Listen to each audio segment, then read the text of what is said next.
Why does technology move so fast and yet we move and evolve in generations? And in today's digital world where we're swamped with data, our ability to think is being eroded. These are the apps that run your life, and every one of them can be changed. We might think it's simple to get the goals that we want, but why do they always feel out of reach? Why am I always compromising? Why am I not getting the things I want and settling for what I have? When it comes to getting things done, we're in the era of busyness. Human beings love to do. The more busy we are, the less time we have to think.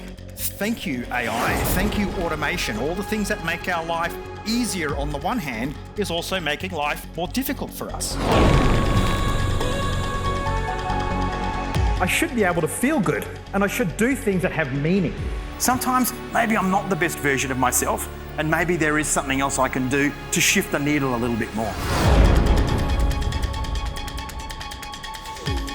But there is always a moment in time, there is always a point where we have to be the best version of ourselves. I'm going to introduce to you something that I call the evolution of thinking, a completely different way for you to harness the power of your mind.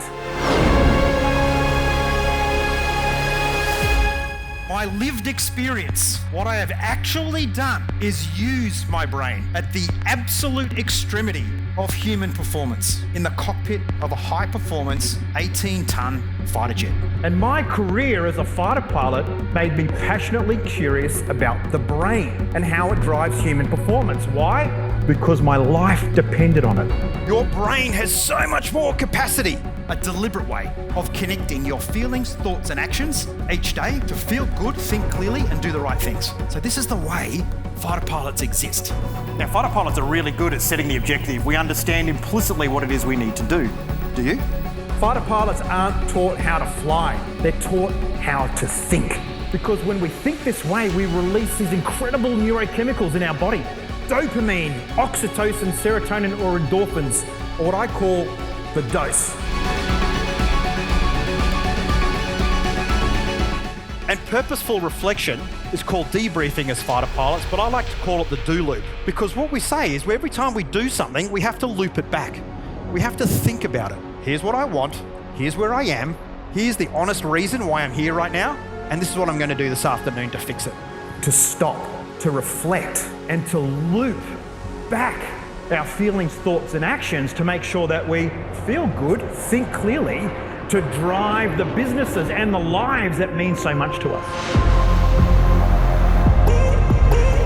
It solves the problem that you're trying to solve right now, and that is to find the right information at the right time to empower really great decisions. And those decisions equal the outcomes that mean everything to you. Because debriefing is actually a form of cognitive behavioural therapy. It's how we take negative situations, go through a logical process to come up with an action, or maybe you might even call it hope. What's the point? What's my objective for today? Number 2, what's going to stop me from getting there? Number 3, what have I got to help me deliver that outcome? We don't have a problem with innovation. We have a problem with execution of innovation.